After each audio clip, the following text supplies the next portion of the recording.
প্রধানমন্ত্রী প্রধানমন্ত্রী ইলেকশন করার সময় ওনার একই সাথে ওনার ফ্যামিলি মেম্বার, তাহলে এমপি, মন্ত্রী, মিনিস্টার এবং এদের সমমর্যাদা সম্পন্ন প্রায় 50 জন কর্মরত আছেন এবং তারা দায়িত্বে আছেন।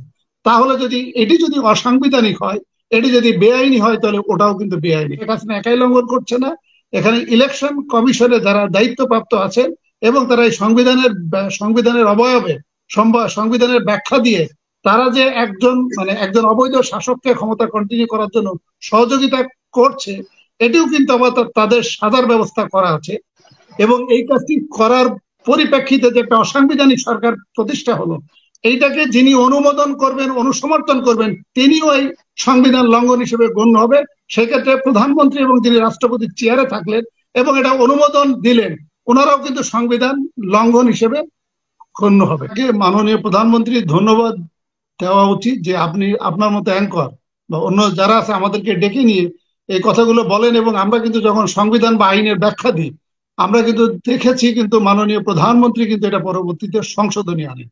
আপনার কি হাসিনা আক্তার খেয়াল আছে, আপনার ইলেকশনের আগে যখন হোম মিনিস্টার এবং প্রধানমন্ত্রী যখন বলতো যে কেউ যদি গাড়িতে আগুন দিতে আসে তাকে ধরে আগুনে নিক্ষেপ করো, কেউ যদি আপনাকে মারতে আসে লাঠি দিয়ে তার লাঠিটা কেড়ে নিয়ে তার হাতটা ভেঙে দাও। যখন এই যে আমি বা আমার মতো লোকজন যখন মিডিয়াতে এসে বলা শুরু করলো যে এটা প্রধানমন্ত্রী বা স্বরাষ্ট্রমন্ত্রীর এই বক্তব্য সংবিধানের স্পষ্ট লঙ্ঘন, এই কথা ওনারা কোনোভাবেই বলতে পারে না। আপনার হয়তো খেয়াল আছে পরবর্তীতে কিন্তু এটা সংশোধন করা হয়েছে, এই কথাগুলো বলা হয় না। এবং প্রধানমন্ত্রী একাধিকবার পরবর্তীতে বলেছে যে তোমরা যদি কেউ আগুন দিতে আসে তাকে ধরে পুলিশে সোপর্দ করো।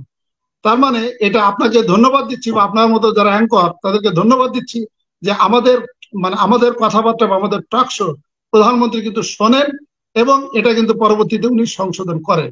এই আপনার টক শো প্লাস আরো 2-3টি টক শোতে কিন্তু আমি বলেছি যে প্রধানমন্ত্রীর এই বক্তব্য আমাদের আইনের লঙ্ঘন, আমাদের নির্বাচন যে সংক্রান্ত যে আইন ও বিধিমালা আছে এটার লঙ্ঘন এবং এটা সংবিধানের লঙ্ঘন। কারণ উনি কোনোভাবেই কারোর আত্মীয় স্বজন যদি উপজেলা নির্বাচন, ইউনিয়নের নির্বাচনে যদি অংশগ্রহণ করতে চায়, সেটি উনি নিষেধ করতে পারেন না। নিষেধ করার ক্ষমতা বা এখতিয়ার বা আদেশ বা নির্দেশ এটা দেবার ওনার ক্ষমতা নাই। এটা যদি করেন তাহলে এটা সংবিধানের স্পষ্ট লঙ্ঘন। কারণ এটিও কিন্তু আমি বলেছিলাম আপনার আগের টক শোতে, আমি কিন্তু বলেছিলাম যে প্রধানমন্ত্রী যদি এই কথা বলেন, তাহলে প্রধানমন্ত্রী ইলেকশন করার সময় ওনার একই সাথে ওনার ফ্যামিলি মেম্বার, তাহলে এমপি, মন্ত্রী, মিনিস্টার এবং এদের সমমর্যাদা সম্পন্ন প্রায় 50 জন কর্মরত আছেন এবং তারা দায়িত্বে আছেন। তাহলে এটি যদি অসাংবিধানিক হয়, এটি যদি বেআইনি হয়, তাহলে ওটাও কিন্তু বেআইনি। সম্ভবত হাসিনা আক্তার, এটা আমার কাছে শুনে ভালো লাগলো, এটি আমি অবশ্য পত্রিকায় দেখি নাই। আপনি যেটা বললেন, যদি আক্ষরিক অর্থে যদি প্রধানমন্ত্রী এই সিদ্ধান্ত থেকে সরে আসে, আমার কাছে ভালো লাগলো বা আমার একটা তৃপ্তির ঢেকুর আসছে যে অ্যাটলিস্ট উনি হোক একটা অসাংবিধানিক প্রধানমন্ত্রী, উনি হোক একটা দখলদার প্রধানমন্ত্রী, বাট যেহেতু প্রধানমন্ত্রীর চেহারে আছে, উনি ফর দ্য টাইম বিং 18 কোটি জনগণের একজন রক্ষক, উনি একজন সুপারভাইজার, উনি একজন ম্যানেজার। তাহলে সেই ক্ষেত্রে যে উনি তার যে আইনের ব্যাখ্যাটা ভুল বলেছে বা বুঝতে পেরে যে আবার এখান থেকে সরে এসেছে, এটাতে আমি তাকে বা তার দলকে সাধুবাদ জানাচ্ছি। বাট তার পরেও যে এই কথাগুলো যে বলা হচ্ছে, এটি আসলে সবই বেআইনি।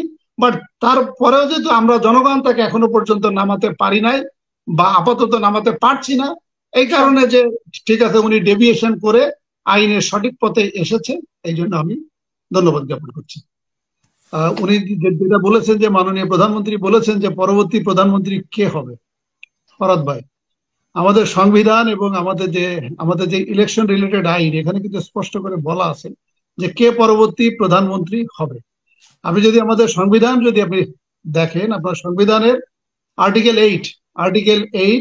8 কিন্তু আমাদের 4টা মূলনীতির কথা বলা হচ্ছে এবং এই 4টা মূলনীতির উপর আমাদের সংবিধান প্রতিষ্ঠিত, যেখানে হচ্ছে সমাজতন্ত্র, গণতন্ত্র, জাতীয়তাবাদ এবং ইসলামী মূল্যবোধ।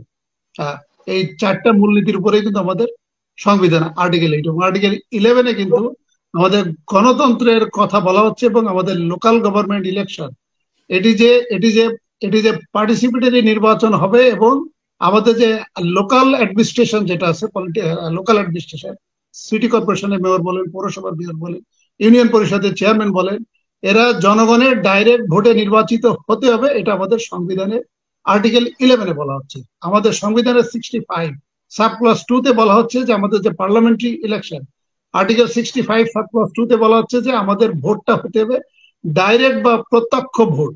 এখানে ইনডাইরেক্ট ভোটের কথা কিন্তু বলা হয় না। ডাইরেক্ট বা প্রত্যক্ষ ভোট বলতে বোঝাচ্ছে কম্পিটিটিভ ইলেকশন এবং সকল দলের অংশগ্রহণের মাধ্যমে এমপি নির্বাচিত হবে। এখন আপনি তো বলতে পারেন যে কোনো দল যদি নির্বাচনে না আসে তাকে তো জোর করে আনবে না। তাহলে যদি সকল দল কেন নির্বাচনে আসছে না বা গত তিনটা নির্বাচনে তারা আসে না, তাহলে বুঝতে হবে যে এই নির্বাচন ব্যবস্থার সাথে যারা জড়িত বা যারা নির্বাচন ব্যবস্থাটা সাজিয়েছে, এখানে এখানে গরমিল আছে। তার মানে প্রকারান্তরে আপনি জনগণের যে ইচ্ছা, সেই ইচ্ছাকে বাস্তবায়ন না করে আমাদের আর্টিকেল 65(2) এর আপনি লঙ্ঘন করছেন। এটি শুধু শেখ হাসিনা একাই লঙ্ঘন করছে না, এখানে ইলেকশন কমিশনে যারা দায়িত্বপ্রাপ্ত আছেন এবং তারা এই সংবিধানের অবয়বে সংবিধানের ব্যাখ্যা দিয়ে তারা যে একজন অবৈধ শাসককে ক্ষমতা কন্টিনিউ করার জন্য সহযোগিতা করছে, এটিও কিন্তু আবার তাদের সাজার ব্যবস্থা করা আছে। সেই সাজাটা আবার আর্টিকেল 7A সাব-ক্লজ 1B তে যেটা বলা হচ্ছে যে যারা সংবিধানকে স্থগিত করে অথবা সংবিধানের বিরুদ্ধে ষড়যন্ত্র করে এই একটা কত নম্বর আর্টিকেল 7A(1)(b) আগে যেটা বলেছি আর্টিকেল 65 সাব-ক্লজ 2। এগুলো আমি পাইছি একদম। এখন যেটা বলছিলেন আর্টিকেল 7A(1)(b) তে যেখানে বলা হচ্ছে যদি আপনি সংবিধানের এগেইনস্টে যদি ষড়যন্ত্র করে যদি এই যে একটা অসাংবিধানিক প্রক্রিয়ায় যদি কাউকে আপনি ক্ষমতায় আনয়ন করেন বা আনয়ন করার চেষ্টা করেন, তাহলে এটি ষড়যন্ত্র হিসেবে গণ্য হবে এবং সংবিধান লঙ্ঘনের ষড়যন্ত্র হিসেবে গণ্য হবে। এবং এটার সাজা কিন্তু বলা আছে রাষ্ট্র সর্বোচ্চ সাজার ব্যবস্থা করবে। এইখানে কিন্তু সোশ্যাল মিডিয়াতে যে 26 জন কুশীলবের নাম এসেছে, এখানে কিন্তু সেনাপ্রধানও এই দায়িত্ব এড়াতে পারবে না, পুলিশ প্রধানও দায়িত্ব এড়াতে পারবে না, বিডিআর এর ডিজি, র্যাবের ডিজি এবং 5 জন election commissioner including home secretary মানে আইন সচিব, জনপ্রশাসন সচিব, পররাষ্ট্র সচিব, যারা সরকারের সাথে, যারা রাজনীতিবিদ না, ওদেরকে মূলত এখানে ওই যে বোঝানো হয়েছে এবং তাদেরকে কুশীলব বলা হচ্ছে। এবং গণতান্ত্রিক সরকার আসলে আর্টিকেল 7A(1)(b) তে এই সমস্ত কর্মকর্তা বা কুশীলবদের এই সংবিধান লঙ্ঘনের কারণে দণ্ডবিধি 124-এর কতে ওনাদের বিরুদ্ধে কিন্তু আইনগত ব্যবস্থা গ্রহণ করা হতে পারে এবং আমি আশা করি গণতান্ত্রিক সরকার আসলে হবে। এবং ফরাদ ভাই আপনাকে আরেকটি বলি, ওই আর্টিকেল 7A(2)(b) তে যেটা বলা হচ্ছে এখানে প্রধানমন্ত্রী এবং রাষ্ট্রপতিরও দায়বদ্ধতা আছে। যারা এই কাজটি করবেন এবং এই কাজটি করার পরিপ্রেক্ষিতে যে একটা অসাংবিধানিক সরকার প্রতিষ্ঠা হলো, এইটাকে যিনি অনুমোদন করবেন, অনুসমর্থন করবেন, তিনিও এই সংবিধান লঙ্ঘন হিসেবে গণ্য হবে। সেক্ষেত্রে প্রধানমন্ত্রী এবং যিনি রাষ্ট্রপতির চেয়ারে থাকলেন এবং এটা অনুমোদন দিলেন, ওনারাও কিন্তু সংবিধান লঙ্ঘন হিসেবে গণ্য হবে।